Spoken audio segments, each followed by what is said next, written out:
Paul's reading ahead today? No. No. Other stuff.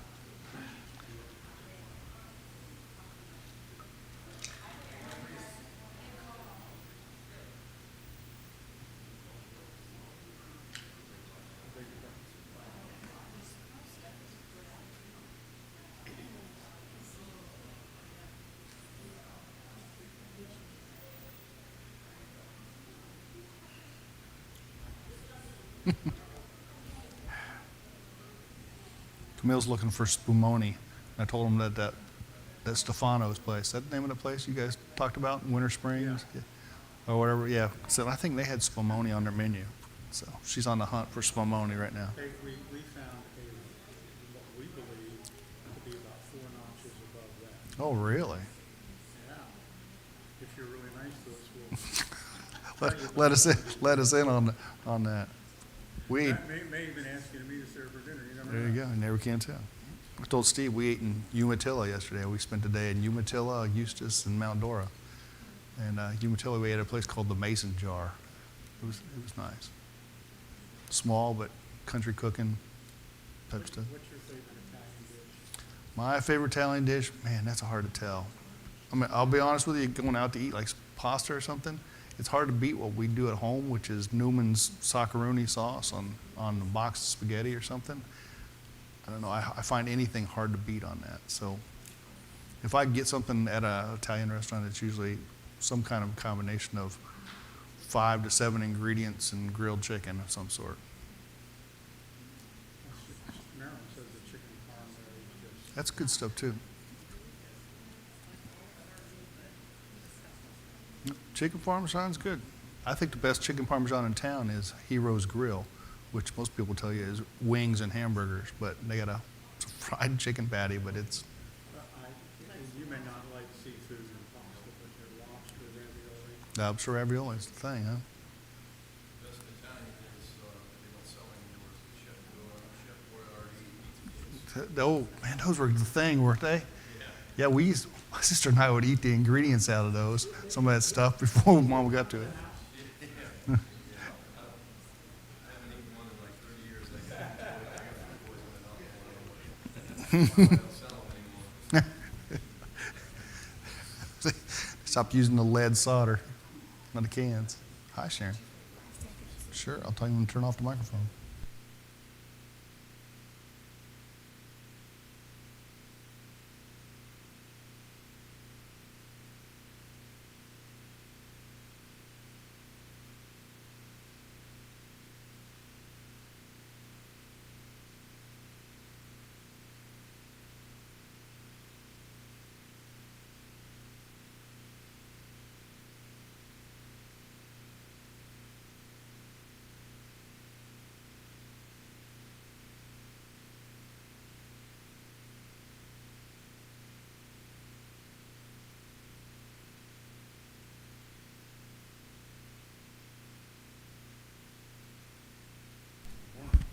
There we go. We're going to continue our study of Isaiah.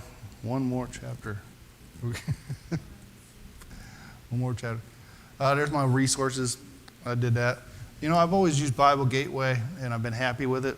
And my son Grant says he uses the Blue Letter Bible. And so I tried it out. It's got highs and lows to it. Bible Gateway is a very resource-heavy website for some stupid reason. It takes 2 gig to keep that one tab open on your browser. 2 gigabytes of memory, really? I think it's because of all the video ads and stuff they put on there. The Blue Letter Bible runs at like 1/4 meg. I mean, 250 meg or something, so like an eighth of the size. The bad thing with the Blue Letter Bible, it puts it in verse by verse by verse, and you can click on those, and it'll bring up the interlinear, it'll bring up commentaries. You could go as in depth as you want on each verse, but they don't copy and paste real well. So you got to use another thing to call up the verses you want. Then you copy and paste them, and it's like that's just one more step. So I don't know. We'll see, but I'll put that out there for anybody that's looking for a good resource. The Blue Letter Bible, not too bad. StudyLight.org is where I usually find commentaries at Kaufman and Barnes, what I hit today. And also use the Gospel Broadcast Network's outline commentary by Bob Winton. And he had some good stuff in there too. So God's wrath against the nations. We're going to pick up where Chuck liked this picture of a grackle. Oh, a jackdaw. Excuse me. I didn't know what it was. I had no clue that it was a grackle. But so, anyways, Isaiah 34, 11 through 12. But pelican or owl or jackdaw in other versions, and hedgehog will possess it, and owl or great horned owl, and raven will dwell in it, and he will stretch over it the line of desolation or formlessness, and the plumb line or demon of emptiness. Its nobles, there is no one there whom they may proclaim king, and all its princes will be nothing. So this is Chuck has talked about Assyrian captivity, right? Huh? It's Edom, yeah. This is what happens to Edom. I guess that's really what it was. He puts his woes out to all the nations, and this is the part about Edom. The way I saw it, maybe, what had happened in 70 years, it was mostly Edom that came up in Okay. So this is going to be what happens to Edom, is what they did all that time. So the 70 years of Babylonian captivity, this is what's going to happen to Edom as they came back up and moved into the old Canaan, Israel, whatever you want to call that area. And that I have a hard time figuring out what to call it. I talked with Matt the other night after his Hebrews 7, what to call the people, what to call the nation, the ground. I think we're all at a loss. So it becomes Judea in the New Testament, as best I could come. But anyways. Yeah, so this is what happens to the Edomites, the nation of Edom, as they move into the empty Israel, the empty Judah, Israel, that empty land. In and around Jerusalem. So it's a desolate place, and that's what it is. What's going to be like in Edom? As you read this last week, it just seemed like an Edgar Allan Poe story type thing. You know, it just seemed black, desolate, alone. Never. Yes, yeah, nevermore. You can just see that bird just saying that, the jackdaw. I had one other question. What's the deal with the plumb line of emptiness? It says he'll stretch out over the line of desolation and the plumb line of emptiness. What do you think that is? What's the plumb line?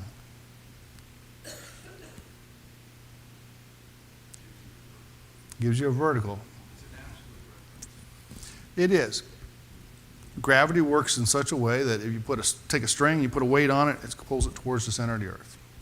So that hanging from a string, that's a straight line. And Chuck's done enough construction, he knows that straight line is what you lay brick to, lay your boards to, or whatever. That's your reference point. So what's the plumb line of emptiness?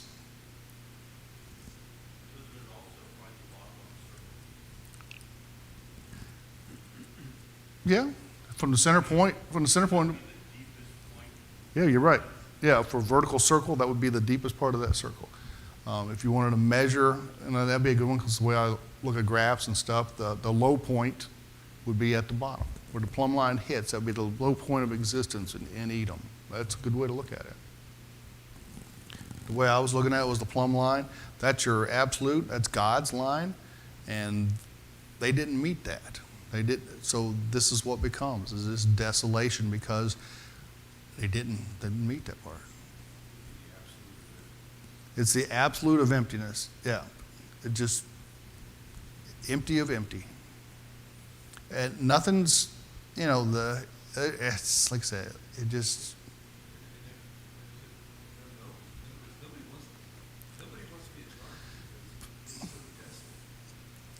Nobody wants to lead that. Nobody's able to lead that. Nobody could lead that. There's nothing to lead. There's no one there whom they may proclaim king. And if you call yourself a prince, you're a prince of nothing. So it seems like one of those post-apocalyptic movies or books or what's the word I'm looking for? The literature they have, like Fahrenheit 451, that kind of stuff, where it's just dystopian.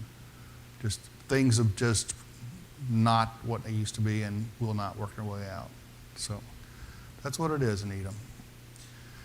Isaiah 34, verse 13 through 15, thorns will come up in its fortified towers, nettles and thistles in its fortified cities. It will also be a haunt of jackals and an abode of ostriches, or owls in the ESV.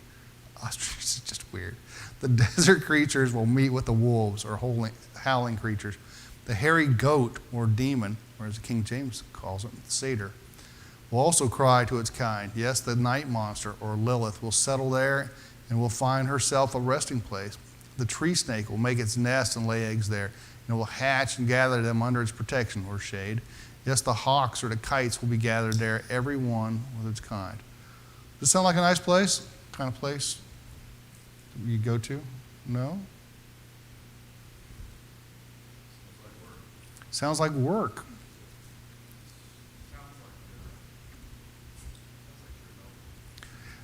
Chernobyl will be a good one. Yeah, the zone around the Japanese nuclear plant that cracked in an earthquake. Yeah. Those are weird pictures to see of Chernobyl in the red zone in Japan. It happens, I know, at the shop I see that stuff. Part of the building we don't use, the nature will try to reclaim it. You look at any restaurant or a business that goes out of business, how fast does it look like that? In a month, you'd know they're out of business, and it just looks like they've been out of business for years. It just takes over. Oh, yeah. Yeah. Yeah, that Royal Oak, you'd have a hard time telling that's a golf course. Yeah. Yeah, the lakes fill in with stuff, and it's...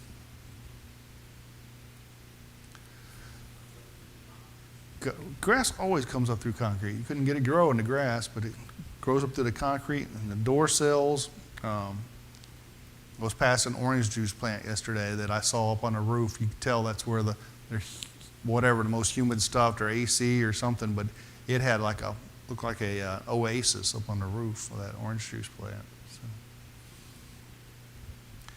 Yeah, it's not a vacation destination. It's got anything and everything that's you wouldn't want to go there. It talks about Lilith in there, the night monster, and Chuck had this on there, and I've kind of added to it. There are Jewish myths of Lilith, and you will find these have permeated different parts of society. It's derived from an ancient Assyrian and Babylonian female demons. Prior to the time of the Talmud, Lilith was a part of Babylonian religion, Lilitu. Jewish fake lore. How the hell you go with that? Jewish fake lore. Yeah, that's probably a better word. Claims that Lilith was the first wife of Adam, but fled Eden, refusing to be subservient to Adam. Michelangelo painted her as a half woman, half snake in the painting named Temptation. I did not put that painting up here. It just,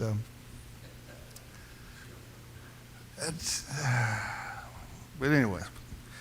So there's this myth, and I've heard this in other places. Once I got into finding out about the myth of Lilith, and that's something people believe. God made a wife out of the earth like Adam, and that didn't work out too well. The Bible does not substantiate that by any means. So I have no idea why they even came up with that.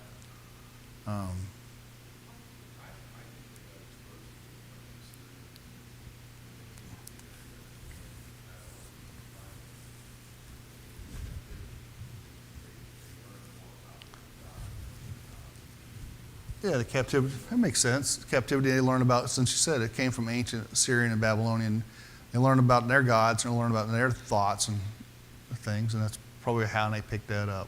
Why they carried it with them, I don't know. So, anywho, we'll get away from the Lilith part. We got this out of order. What happens to the land of Edom? Like we said, it's desolate. It's junk. There's the plants and the stuff, the nettles and thistles. They don't just stick in your socks, they grow everywhere. And the animals that you see here, the jackals, the ostriches just seems weird. But it's, what's the Hebrew word for ostrich? Is it just a Hebrew word for some kind of ugly bird? I don't know. But ostriches are just weird, so maybe it's ostrich.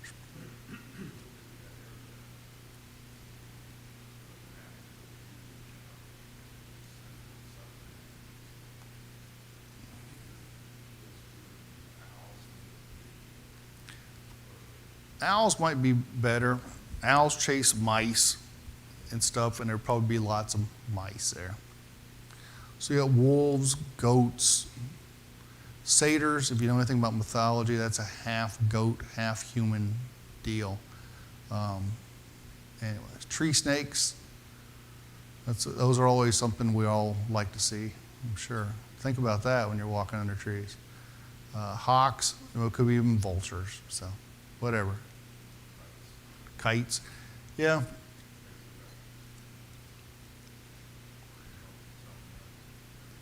Yeah, they come. The kites come up from South America, and then they all gather, and then they go across. They just went back because they're here for the summer, and they go back down there for their summer. That's quite a trip from essentially the Everglades to Yucatan or something like that.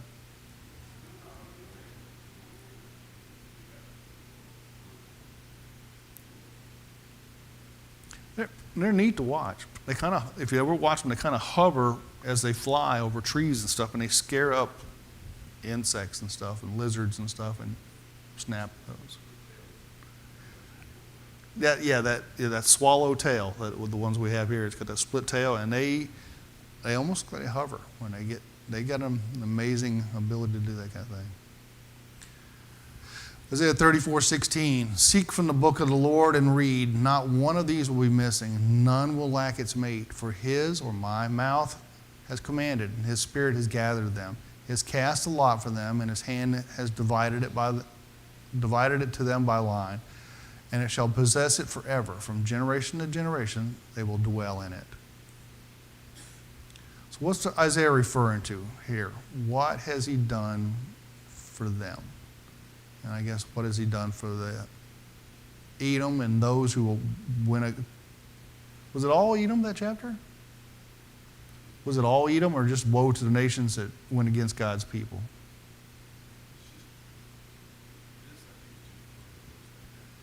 Okay. Oh, it is, yeah.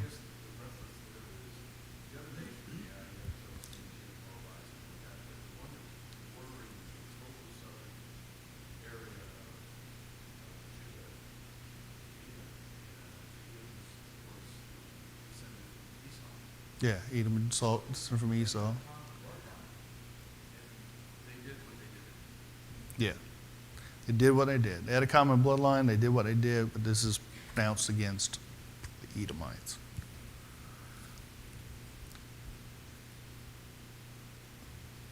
It says, what's he tell them to do? I guess I've missed a question here.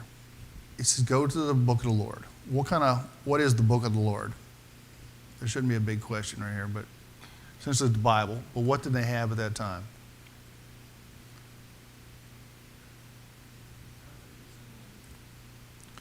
They probably had the Pentateuch. They might have had some of the letters by the minor prophets. Some of the prophets. They might have had some.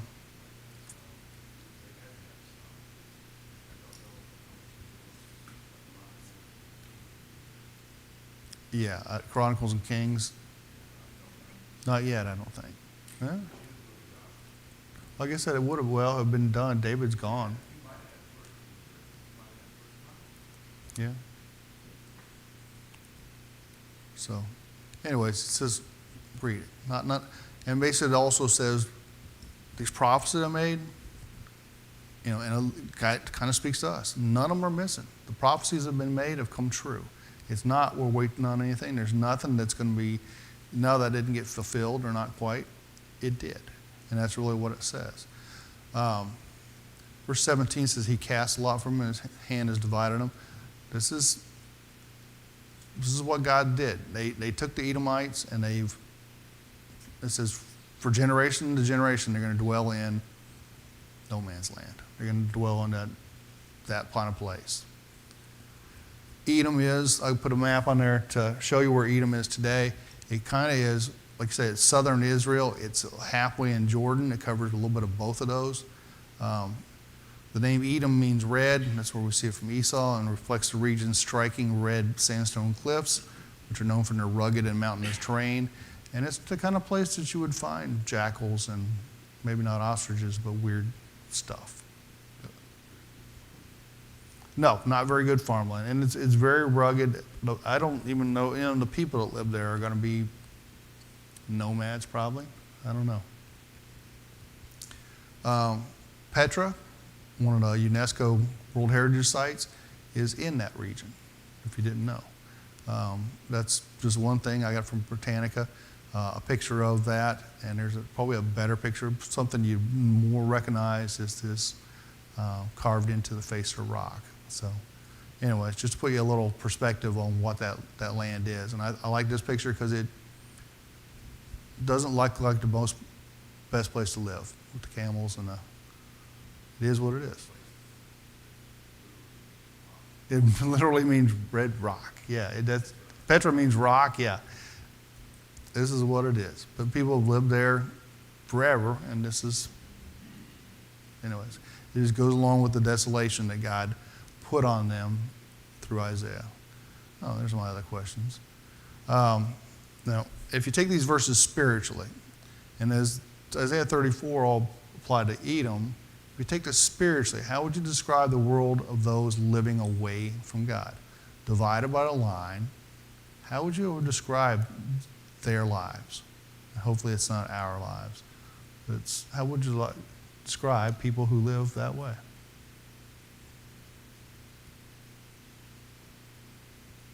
Is it kind of like a desert? It's a hopeless pursuit. Some things might feel like they're growing well in your life, but like I say, it's hopeless. It doesn't go anywhere. You can't take it with you type thing. The purpose seems to go away. There's no, without love, without God, it becomes a desert. I think that's really the description is spiritually, life without God would be like a desert. So I've just kind of put that in there to kind of tie the two chapters together more so than anything. So we're going to move into 35. The ransom shall be returned.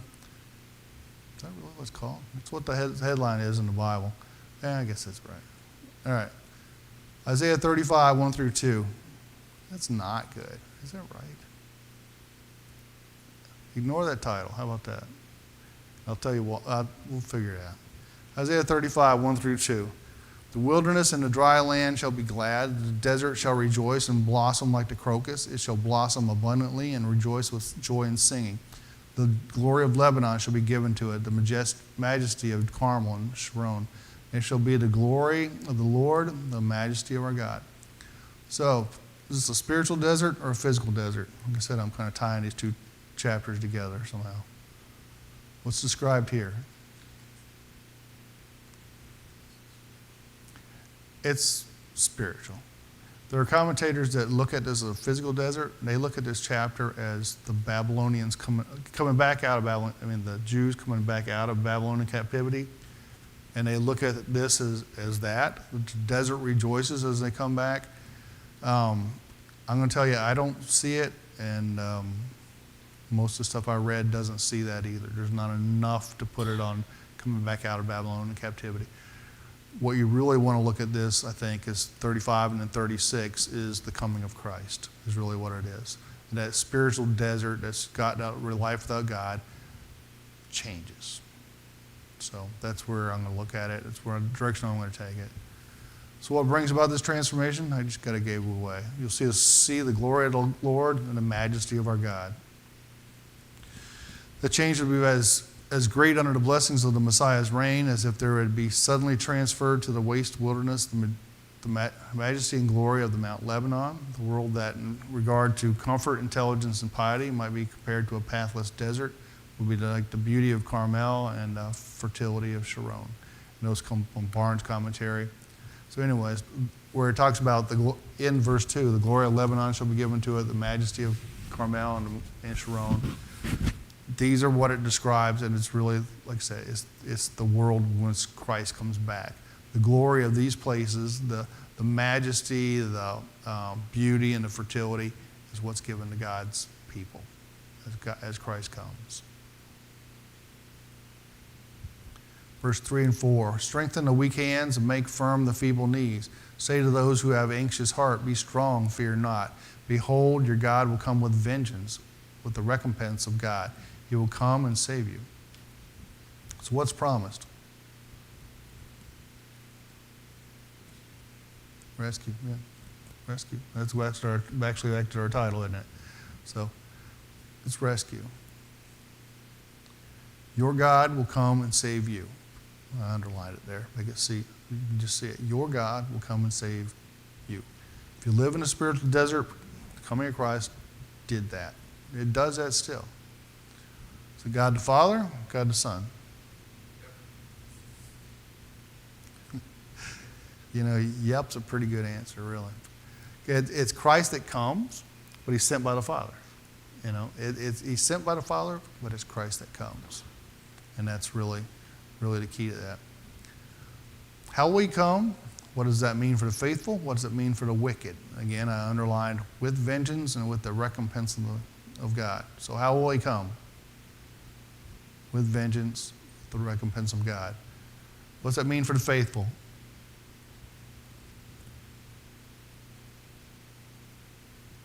What's it mean for the wicked?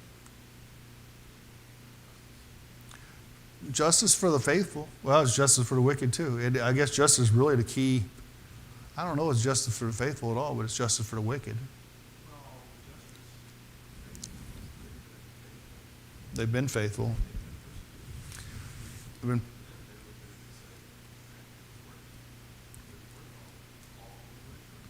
Yeah, it's worth all with. What's recompense mean? Anybody use recompense, this word? Payment? You get what you deserve. Yeah. We get paid for that faithfulness. We get paid for, and it's compensation. It's payment. Anybody use recompense this week? Nobody? It's amazing. Not that you recollect. Very nice. Very nice. And hopefully nobody had to use the word vengeance either. So, if God comes with vengeance and recompense, which do you want? I think sometimes my mom came out about just that way, It's just, I'm sure almost everybody's parents come out that way a little bit. A little vengeance, a little recompense. I'd write the recompense for myself. Vengeance on the wicked. If you've been mistreated, you've been maligned, you've been in a spiritual desert because somebody kind of led you that way, vengeance wouldn't be bad either. Like you said, justice. Verses 5 through 7, then the eyes of the blind shall be opened, and the ears of the deaf unstopped. Then shall the lame man leap like a deer, and the tongue of the mute sing for joy. For waters break forth in the wilderness, and streams in the desert. The burning sand shall become a pool, and the thirsty ground springs of water. In the haunt of jackals, where they lie down, the grass shall become reeds and rushes. So Coplin's comment, I was writing this out and I saw his, and I was like, I'll just use his words. The great promise in Isaiah 35:4, the last chapter, was, behold, your God will come, last verse, and save you. Very well, the people who heard this would wish to know, above everything else, when. When will it happen? Isaiah 35:5 answers the question. Look at the first word in 35:5 and 35:6. It's then. So if we go back here, this is God will save you. And in verse 5 and 6, and the question is, God's going to save me? When? And it's then. That's when, and he spells it out. So then, in verse 5, then the eyes of the blind shall be opened. Did we see that in Jesus' ministry?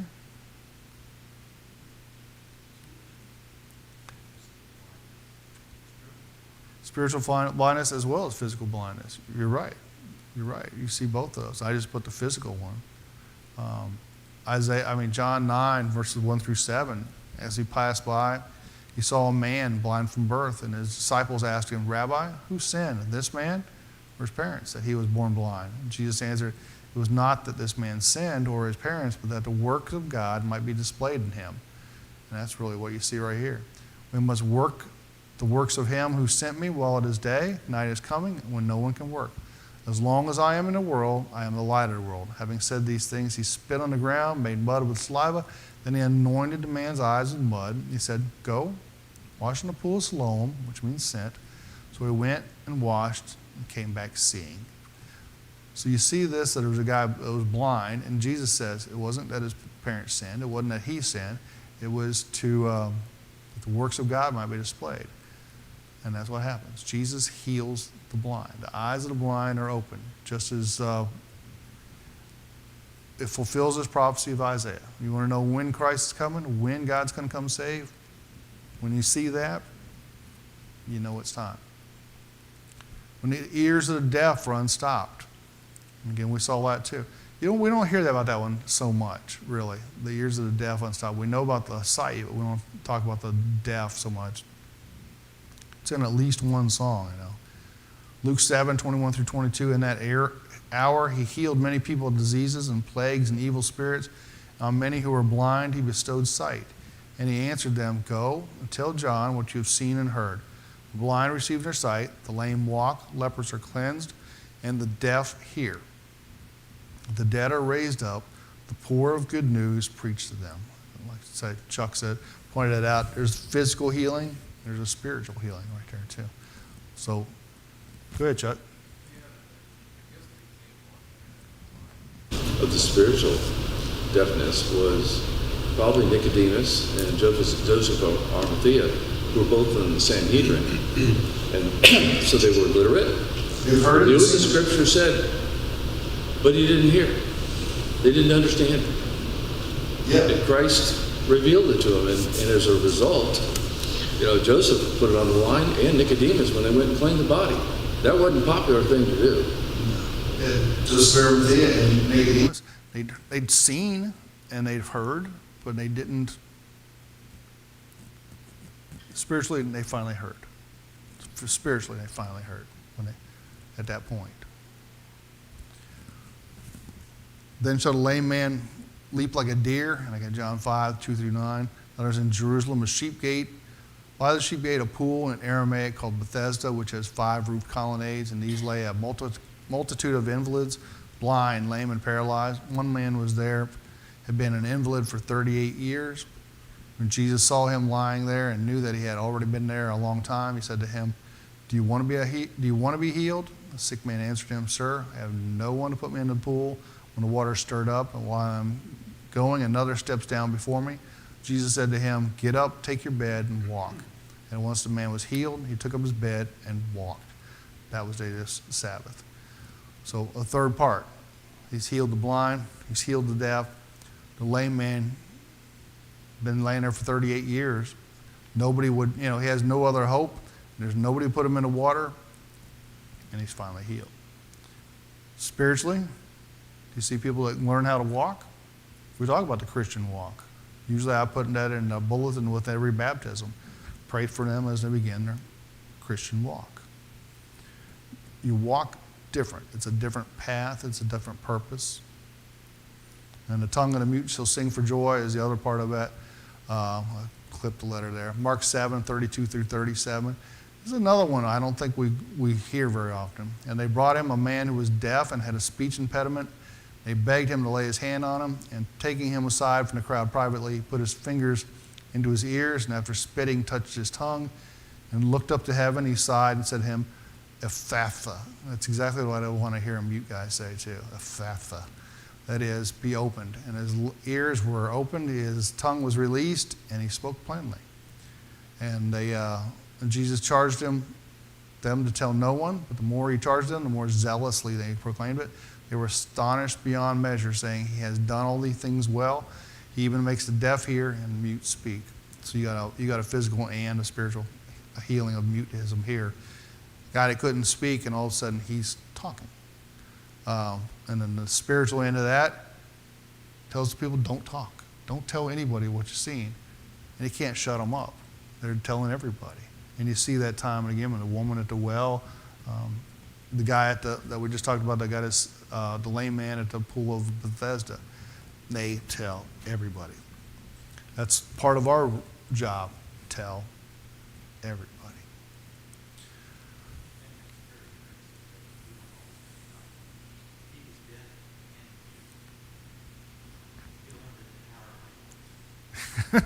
Yeah, he learned the entire language in a heartbeat right there. You're right. He'd never heard it. He'd never spoken it.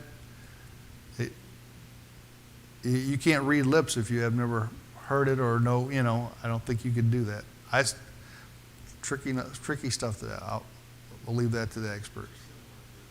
Acts, the second chapter, when they learned the entire language. Yeah, on the day of Pentecost, those guys started speaking a language they didn't know either. Very good point.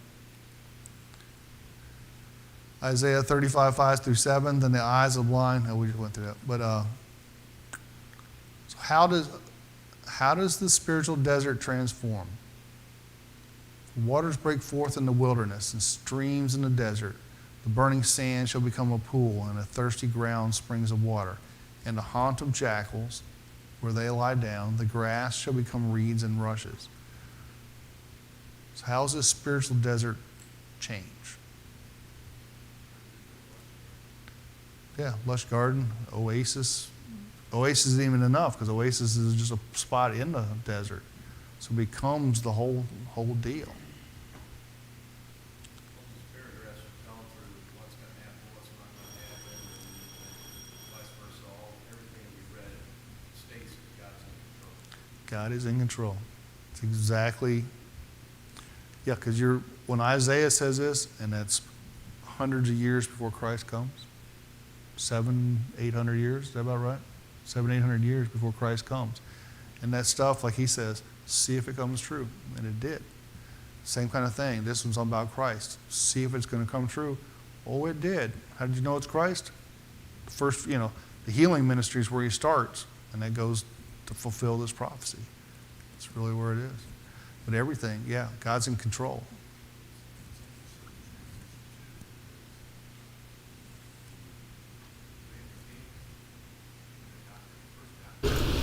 Was lush. It was very lush.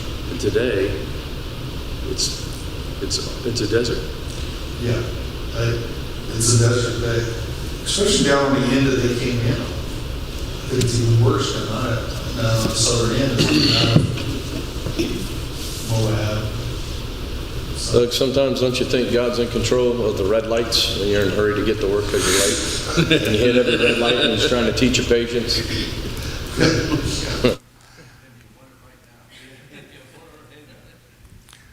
I do my Bible study at the shop very, very early in the morning. So I go from my house, out 405, I go through, 6, 7 stoplights. They will all be red. There's no other traffic on the road. I will sit at that Burger King light sometimes through a whole change, 3 minutes or whatever. It's like I'm the only one on the road, but you'll sit there through all that stuff sometimes. It is crazy. It is crazy. Sometimes I'll be green on that day. Yeah. You might see that they're shorter, than you, but hey, sometimes.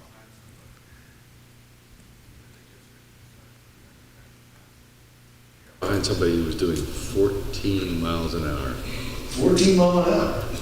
Yeah, that's common for Titusville, isn't it? Highway 405, it's 55 miles an hour from 50 to about here.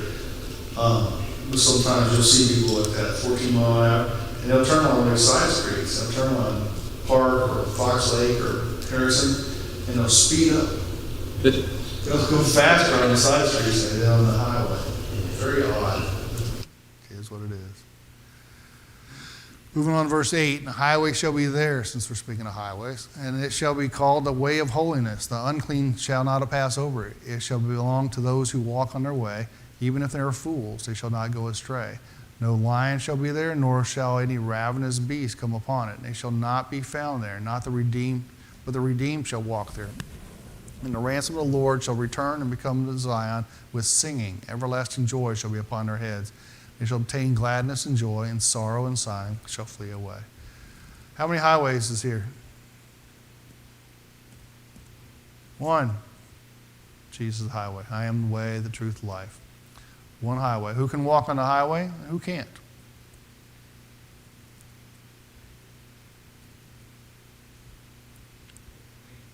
The clean can. It's the only way to heaven. The unclean, it says they shall not pass over it. They cannot walk on it. And there's this line here, and it looks a little tricky. Even if they are fools, they shall not go astray. In some ways, you look at that, you think even a fool could find this. But a fool's definition of fool, Chuck? It's someone who says there is no God. If you say there is no God, you will not find that highway. You'll just walk right over it. There's no reason to walk that highway to heaven because there's no God. So the fools will not, they're on the ones who will not walk on the way. They might not even see it. It might be like the people I see on 405 at night, people wandering on the highway. The foolish builder on the sand, the foolish virgins, the rich fool who mistook his stomach for his soul. These people are the fools who will not find God and will not take his highway. Why won't the fool accidentally stumble it? He doesn't. Not looking for it. Where does the way of holiness lead? And that's to God. It goes to heaven. Kaufman had a sermon, and I'll give you the outline, because it's got some stuff that I miss here. I hear people who don't have the truth. It's 4 points, so I'll see if I can squeeze them in. What is that way? It's Jesus Christ. John 14:6, Jesus said to him, I am the way, the truth, the life. No one comes to the Father except through me. It's the way of holiness. It's the way of eternal life. Second part, first one must come to that way. No man has ever entered a way yet without going to it first. You've got to go to the highway before you can get there. Faith brings one to it, Romans 10:10. Confession also brings one to it. Repentance brings you to it. These are not what gets you to heaven. These are what bring you to that highway, Acts 11:18. And one must enter it. You got to get on the highway. Romans 6:3-5, 1 Corinthians 12:13, Galatians 3:27. And they all talk about baptism. That's how you get on the highway. And one must continue in the way all the way home. So you stay there till you. That's it. Baptism is part of that. Confession is a part of that. It gets you there. That's what you got to do. So, anyways, sometimes people want to shortcut that, and I don't want to shortcut somebody from getting on the highway. So, thank you all. Sing the